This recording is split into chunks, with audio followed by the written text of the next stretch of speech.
তাই নিয়ে প্রস্তুত থাকো। মনে রাখবা, রক্ত যখন দিয়েছি, রক্ত আরো দেব, এদেশের মানুষকে মুক্ত করে ছাড়বো ইনশাআল্লাহ। বঙ্গবন্ধু শেখ মুজিবুর রহমানের ৭ই মার্চের এই ভাষণ আমরা সবাই শুনেছি। বাংলাদেশ বিশ্ব পরিচয় বইয়ের বদৌলতে আমরা এটাও জেনেছি যে তিনি একজন মহান শাসক ছিলেন এবং তাকে ১৯৭৫ সালের ১৫ই আগস্ট হত্যা করা হয়। কিন্তু আমরা এটা জানি না ১৯৭২ থেকে ১৯৭৫ সাল এই সময়টুকুতে কি ঘটেছিল এবং কেনই বা এই জাতি তার মৃত্যুতে শোকাহত না হয়ে আনন্দিত হয়।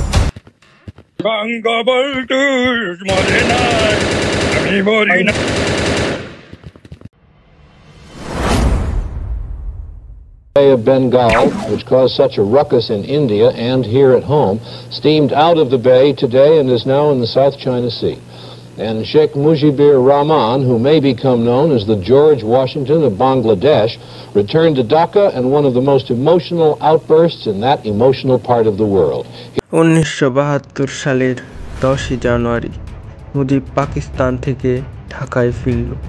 অসংখ্য মানুষ তাকে আনন্দের সঙ্গে স্বাধীন বাংলাদেশে বরণ করে নিল। কিন্তু বিমান থেকে নেমে গাড়িতে করে রেসকোর্স ময়দানে যাওয়ার পথে মুজিব তাজউদ্দিনের কাছে এক দাবি করে বসে। মুজিব তাজউদ্দিনের কানে কানে বলে, তাজউদ্দিন, আমি কিন্তু প্রধানমন্ত্রী হব। ক্ষমতার লোক তখন তাকে পেয়ে বসেছে। মুজিব হয়ে উঠতে চায় স্বাধীন বাংলাদেশের সকল ক্ষমতার একচ্ছত্র অধিকারী।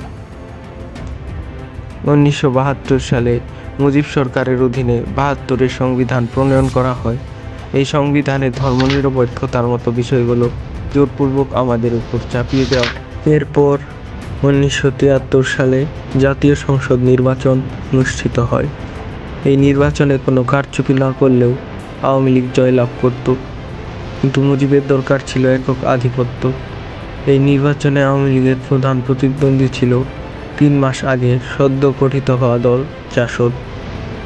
কিন্তু এরপরেও সংসদে একক আধিপত্য কায়েমের জন্য আওয়ামী লীগ এই নির্বাচনে ব্যাপক কারচুপি করে। শেখ মুজিবের আওয়ামী লীগ এই ব্যাপক কারচুপির জন্য ৩০০টির মধ্যে ২৯৩টি আসন লাভ করে, যার কারণে মুজিবের কোনো শক্তিশালী বিরোধী পক্ষ সংসদে ছিল না। মুজিবের কথাই হয়ে যায় সংসদের শেষ কথা। ক্ষমতায় বসেই মুজিব হয়ে ওঠে স্বৈরাচার। মুজিবের শাসন আমল জুড়েই বাংলাদেশের মানুষকে ভয়াবহ পরিণতি ভোগ করতে হয়। ১৯৭৩ সালের শেষ ভাগে শুরু হওয়া খাদ্য সংকট রূপ নেয় ভয়াবহ দুর্ভিক্ষে। মজুতদার আর দালালদের কালোবাজারির কারণে খাদ্য সংকট চরমে রূপ নেয়। মুজিব তখনও নিজের ক্ষমতার খাঁচা মজবুতে ব্যস্ত। এই দুর্ভিক্ষে রাস্তার পাশে কঙ্কালসার শিশু পড়ে থাকতে দেখা যেত। ক্ষুধার জ্বালায় মা তার সন্তানকে কোলে নিয়েই হারিয়ে যেত শেষ নিঃশ্বাসে। ঢাকা শহরের অলিতে গলিতে লাশ পড়ে থাকত দিনের পর দিন। এই দুর্ভিক্ষের তীব্রতায় রফিক আজাদের কণ্ঠে বেরিয়ে আসে সেই ঐতিহাসিক কবিতা, আমার ক্ষুধার কাছে কিছুই ফেলনা নয় আজ, ভাত যে হারাম জাদা, তা না হলে মানচিত্র খাবো। কিন্তু মুজিব তখন বলল, মাত্র ২৭,০০০ মানুষ মারা গেছে। মুজিব এই দুর্ভিক্ষকে কেবল খাদ্য সমস্যা বলে উড়িয়ে দেয়, কিন্তু ইতিহাস কখনো মিথ্যা কথা বলে না। একাধিক বিশ্বস্ত সূত্রের তথ্য অনুযায়ী এই দুর্ভিক্ষে প্রকৃত মৃতের সংখ্যা ১০ থেকে ১৫ লক্ষ, যা মুজিবের বলা ২৭,০০০-এর তুলনায় অন্তত ৫০ গুণ বেশি। কিন্তু এই বিপর্যয়ের মাঝেও মুজিবের ভোগবিলাসিতা থেমেছিল না। গণভবনে প্রতিদিন টেবিলে থাকত গরুর মাংস, মাছ, মিষ্টি ও ফলমূল। যেখানে সাধারণ মানুষ গাছের পাতা আর চামড়া সিদ্ধ করে খাচ্ছিল, সেখানে ক্ষমতাবানদের জন্য চলত ভোজ আর আপ্যায়ন। মুজিব পরিবারের সদস্যরা নিয়মিত বিদেশ ভ্রমণ করত। দুর্ভিক্ষ চলাকালে শেখ পরিবারের কেনাকাটা আর বিলাসিতা ছিল সাধারণ মানুষের কল্পনারও বাইরে। এমনকি ত্রাণ সামগ্রী যা আসার কথা ছিল ক্ষুধার্ত মানুষের জন্য, সেটিও অনেক সময় আওয়ামী লীগ নেতাদের আত্মীয় স্বজনের ঘরে পৌঁছাতো সবার আগে।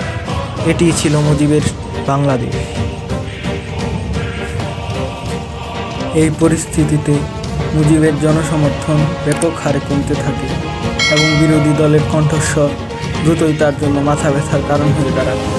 বিরোধী পক্ষ দুর্নীতি, অনিয়ম আর খাদ্য সংকট নিয়ে আওয়াজ উঠায়। এর উত্তর হিসেবে মুজিব কঠোর দমন নীতি বেছে নেয়। হাজার হাজার বিরোধী দলের কর্মীকে কারাগারে নিক্ষেপ করা হয়। জাসদ, ন্যাপ, জামাত সব বিরোধী দলকে কার্যত স্তব্ধ করে দেওয়া হয়।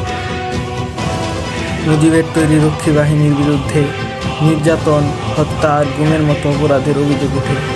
জনমনে জন্ম নেয় ভয়ের রাজত্ব। এমনকি গণমাধ্যমও রক্ষা পায়নি মুজিবের এই স্বৈরতান্ত্রিক নীতি থেকে। 1975 সালে বন্ধ করে দেওয়া হয় দেশের সব পত্রিকা। বেঁচে থাকে শুধু 4টি সরকার নিয়ন্ত্রিত দৈনিক। অবশেষে দেশে যে নামে মাত্র গণতন্ত্র বেঁচে ছিল তারও মৃত্যু ঘটে। ঘোষণা করা হয় একদলীয় শাসন ব্যবস্থা, বাকশাল। মুজিবের বড় ছেলে শেখ কামাল এই সময়গুলোতে নানা অপরাধ করে বেরিয়েছে, কিন্তু মুজিব তাকে কিছুই বলেনি। কিন্তু কথায় আছে না, পাপ বাপকেও ছাড়ে না। মুজিবের পাপের ঘোড়া হয়তো পূর্ণ হয়েছিল। 1975 সালের 15 আগস্ট ঘটে যায় বাংলাদেশের ইতিহাসের এক ঐতিহাসিক ঘটনা। বেতার থেকে ভেসে আছে এক মুক্তির শব্দ। মেজর ডালিম বলছি, অদ্য সকাল হতে খন্দকার মুশতাক আহমদের বলিষ্ঠ নেতৃত্বে সামরিক বাহিনী ক্ষমতা দখল করিয়াছে। শেখ মুজিব ও তার খুনি দুর্নীতিবাজ সরকারকে উৎখাত করা হইয়াছে। এখন হতে সারা দেশে সামরিক আইন জারি করা হলো। আপনারা সবাই আমাদের সাথে সহযোগিতা করুন। আপনারা নিশ্চিন্ত থাকুন, কোনো অসুবিধা আপনাদের হইবে না। বাংলাদেশ জিন্দাবাদ। মুজিবের মৃত্যুতে দেশের মানুষের মনে মোটেও কোনো কষ্ট ছিল না, অবশ্য থাকারও কথা নয়। This is how Dhaka looks today. The same tanks on the streets, soldiers still on guard, and yet it is almost as if nothing had happened. There was no rioting, almost no reaction to Sheikh Mujib's murder because lately he had lost his hold on the country, led it into a tailspin of economic chaos, despite billions in economic aid, most of it from the United States. A couple of army majors with a personal grudge started it all, but the way things are in Dhaka, it could have been anybody, anytime. The new president, Mushtaq Ahmed, a lackluster administrator who took over almost by default, has promised the people an honest government, but given the handicaps, no government here can deliver anything more than promises. Richard Threlkeld, CBS News, Dhaka.